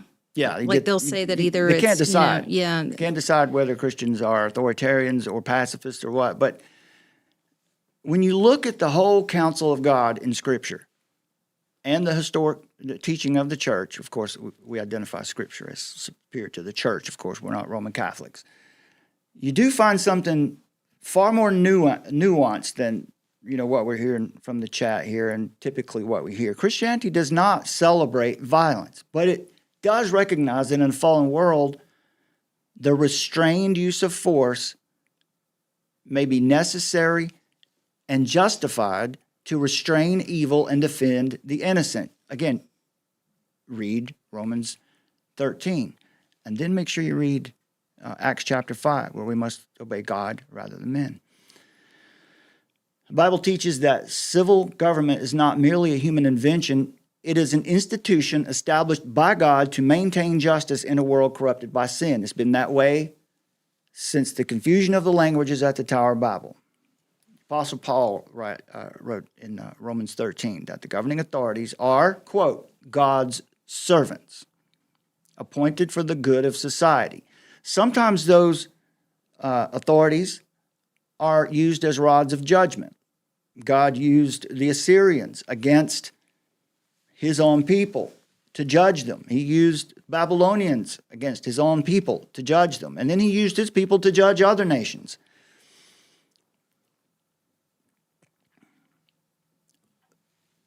In Scripture, you read in Romans 13 that the ruler does not bear the sword in vain, but is, quote, an avenger who carries out God's wrath on the wrongdoer. So the imagery of the sword there is not symbolic. It represents the legitimate authority of the state to use coercive force when necessary to punish evil and preserve order. And that doesn't mean we're statists. It means that there is a hierarchy of authority in the world that exists, established by God for purpose. So the use of force by government is not inherently immoral. On the contrary, when it's exercised lawfully and justly, it can be an act of moral responsibility. A government, now, we can debate whether that's what this act on Iran is. That's debatable. But you can't just come in here and say, who would Jesus bomb, and act like that's an argument against the use of force. Because a government that refuses to restrain violent evil becomes complicit in injustice by abandoning the weak. That is actually wicked. Right. It's sinful. That comment that you made a graphic of. So when you go along with injustice, that's sin also. Like when you don't act against injustice, that's when you have the ability to. Right. That's also sinful. And if you don't say something, if you know something and you don't warn God's people, then you have blood on your hands. Yeah, that's the. So there's to be a watchman, and if you don't warn the people, then you have blood on your hands. When God you have will judge the ability you for that. when it's your job to, then so whether it's protecting the innocent or the vulnerable, or just warning people verbally. It depends on what the situation might be. There's precedent to, take either physical action or verbal action, to make a stand so that justice can prevail. So, That's right. it's intuitive, but unfortunately, through UNESCO and Common Core curriculum, they have basically inverted every teaching from the Bible so that it's all upside down, so that now what you see is a lot of the population who's particularly vulnerable to that messaging. Like whenever, for example, when you see police cams and you see people getting arrested for breaking the law, and then they have a total and complete utter meltdown, like we're talking about biting, kicking, spitting, screaming, having to be like sedated, having to be like put in the back of an ambulance. Now, why is that happening at such scale? It's even happening in Australia. Our brother in Christ down in Australia told us that they also have a device now that they put over the heads of people because they'll start biting and spitting. And so they have like an actual device now that they have to put over the heads of certain people. Because why? Because they've been indoctrinated with this idea that justice like if some, like, don't touch me, like if they break the law and then the officer comes over and is, okay, I'm going to put your hands behind, put your hands behind your back. You're going to get arrested now. Don't touch me, man. Don't touch me. You have no right to touch me. And then, going into this total meltdown because they don't know how to respect authority, and they've been programmed to be triggered by that. And it's very, very sad. But I'm here to tell you that there's definitely been an inversion of actual justice that people have been brainwashed into, which is making these people like basically living bombs, because as soon as they get triggered, they have like monumental breakdowns, and it's just another way that they try to overwhelm the system. Trapper in our chat says, it tells me I'm supposed to be in this world and not of it. Read Matthew 28, 18 through 20. What are you supposed to do while you're in this world? Teach them all I commanded, right? That might be what you would say. What does that mean? We have 3 duties as Christians. We have the cultural mandate. This is also the creation mandate, to take dominion of the world, to mine it, to build things, to create things. I just think it's really sad when people are just so, like, they can't see that there are good things happening possibly in the world still. Like, there is a lot of evil going on.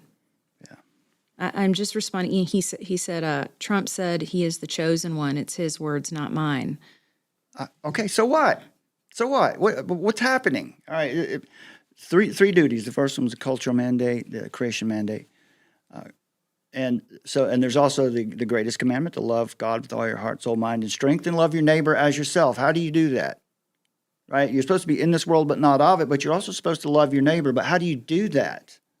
Tell them about Jesus. Yes, tell them about Jesus. But how do you love them through your actions? Well, you have to warn them.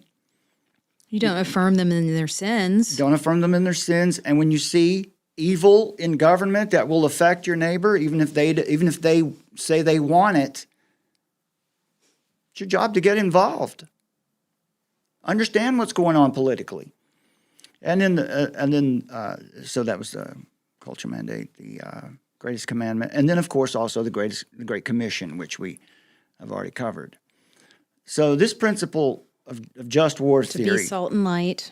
This principle of just war theory comes from Augustine, who looked into Scripture and came to the conclusion, right, that of this principle. He developed it carefully, and then over years, church fathers, Christian leaders developed this as an intellectual tradition known as just war theory. Augustine came up with it in the 4th century. Thomas Aquinas refined it a bit later. But just war theory provides a moral criteria for determining when the use of military force is justified. In this framework, war is morally permissible only under strict conditions. So this is the standard that we would hold our administration to right now in an action like this. And it would be this: a legitimate authority must declare it. And it had been. It had been declared, they had been warned really for decades. But under Trump, over a period of a year. The cause must be just. Typically, it would be in the defense of the innocent or those who are being oppressed, those who are weak, or for the punishment of a grave injustice. I think all of that has been present in Iran. In just war theory, the intention must be righteous. It means it must be aimed at restoring peace rather than seeking conquest or revenge. Now, it remains to be seen. If suddenly the Trump administration decides to conquer Iraq and call it, Trump land or something, that will be bad, and we will criticize that harshly. But so far, that's not the case. All right, just war theory also says that war must also be a last resort. And we can see clearly. It's been 50 years they've been doing this. A war should only be undertaken after all reasonable attempts at peaceful resolution have failed. And finally, in just war theory, force must be used proportionally and directed toward legitimate military objectives, not toward the civilians. That it never should be the objective to take out the innocent or the weak. You want to go after those who are guilty, directed toward legitimate military objectives rather than just indiscriminate destruction of civilian life, like the occupying regime in Iran is doing to countries all around it right now. So these criteria exist precisely to restrain violence, to restrain evil, which is why God instituted governments in the first place. It's not to encourage violence, but to restrain it. And why is it necessary? Because we live in a fallen world. History shows over and over again that some regimes oppress their own people. Some regimes wage aggressive wars. Our nation has waged aggressive wars. That's what the global war on terror was. Now, there would have been a proper response to those who attacked us if it wasn't our own people, and that could be the case. Aside from that, some regimes threaten catastrophic harm to others. And when you see regimes do this, when they cannot be quelled by diplomacy, sanctions, or negotiation, which have all been tried for 50 years, then the question becomes unavoidable. Should powerful nations, a nation like ours who has the ability, should you stand aside and allow evil to flourish? Or should you intervene to restrain evil? I think that's the standard you need to hold this military action to. Biblical worldview doesn't permit indifference toward injustice. It's repeated over and over in Scripture. To defend those who are vulnerable, those who are weak. And Proverbs instructs rulers to rescue the weak and the needy, to deliver them from the hand of the wicked. In that sense, responsible use of military power can be an expression of moral duty rather than imperial ambition. And I think we've made the case this is not imperial ambition. If suddenly it becomes imperial ambition, we will criticize it. So the power to wage war must be exercised with humility and restraint. Governments themselves are composed of fallen human beings, just like Donald Trump. Donald Trump is also capable of great wrongdoing, as many people seem well aware of. There's no question about that. So for that reason, the Christian tradition insists that we hold our leaders accountable, that war must always remain morally accountable to God's law and the principles of justice. The alternative to this framework is not peace. So many people are saying that, Trump says he's the president of peace, so why is he using the military? Well, because can I chime in there? Yeah. Because we've had several administrations that have basically enabled a whole network of criminal activity to where it's like we've got a giant world of mob bosses everywhere, miniature mob bosses. And so there's a lot of messes to clean up. Honestly, there's a lot of garbage to clean up. And so doing what we did in Venezuela was part of that, that dark money, the illicit capital that runs through that whole network that's supporting the globalist system that has been trying desperately to enslave the world, honestly, right?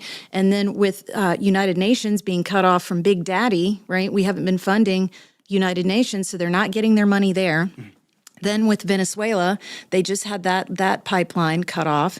Then with Mexico taking out that Mexico guy,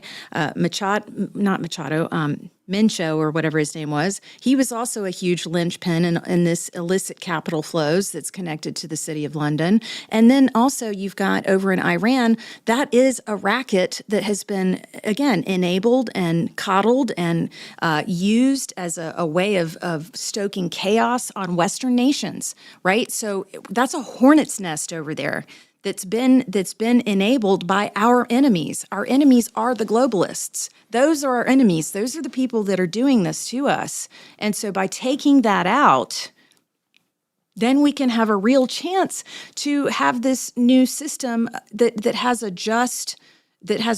just biblical precedent to lead the world, so that we can actually, have nations that have their own individual sovereignty and their own cultures, and to each his own. And then and the criteria is just that don't do anything that's going to violate my country. You can do what you need to do over there as long as it's not harming others. All right, that puts us at 2 hours, and that's well said. And we'll leave it there. Trapper, come back to our next show, man. I'm happy to have you here. The points you're bringing up are points that we would like to respond to. You've offered a few more points here that we won't have time to get to tonight, but we do invite you to come back when we're on live again. Jump in the chat and challenge us. Ask us questions. And, we're happy to respond. We are aware of the technocracy map, where the TechMate and all of that. Like we've covered it for years. Yeah, it's not just that map exists. It's like what's happening. Okay, analyze the evidence in front of you right now, and instead of making a loose connection, show us with the evidence of why you believe that's what it is. But anyway, we'll come back and deal with this some more next time. Right. All right. So yeah, that's the reason though. Like even though that doesn't look like America first, it actually is America first, because until you get these hornet nests, these strongholds, and these nodes that prop up illicit capital and dark money and all the things that want to fund taking us down, those are apparatuses that are funding apparatuses that have been trying to take down the United States of America, literally. So, among other forms of evil that go on that are connected to it. So, we invite you guys to really please try to have like an 80,000 foot view here. Yeah. Come back and visit us next time, Trapper, and anyone else that's listening out there. If you disagree with us, this is the place. Come do it. And pretty soon I want to try to open up the phone lines again so people can call in and just, and challenge us on these points again. Yeah. We'll see how that goes, because we don't have the ability to screen our calls, but we can handle it if people get crazy. But so that we can actually talk to you. Go ahead. I was just saying that, Trapper, if you want to go over to our Substack and have a look through our articles, go into the archive and our Armor of Truth Substack, and we deal with a lot of the questions that you're asking about as far as like Greenland and Canada and Venezuela. We have definitely spoken to those issues, so we invite you to go over and take a look at that work if you want to. You're invited. Absolutely. Do that. And thanks for being with us tonight, Trapper, and everyone else. And for Trapper, we'll leave you with this little outro. Check this out. You might like this. God bless you, my friends. We'll see you. Thank you, guys. Thank you very much. God bless you. See you next time. Seek ye the truth, and the truth will make you free, and nothing else will do it. Jesus Christ has never lied to anybody. Why won't you listen to him? And man will either worship the one true God, or man will worship a lie. You must stay away from people who will not document as fact what they put in their articles. That's why my broadcast scares the hell out of socialists. That's why I was named as the most dangerous radio host in America, because I shoot documented facts which cannot be refuted. That's what's dangerous. Don't spread a rumor. Spread the truth. Document it. Prove it. Make it irrefutable, and you too will become dangerous. It's time to speak out. Speak out. Shout it out to your neighbors. Tell everyone you know. You see, what happens when you broadcast the truth is you piss everybody off. Faith is resistance.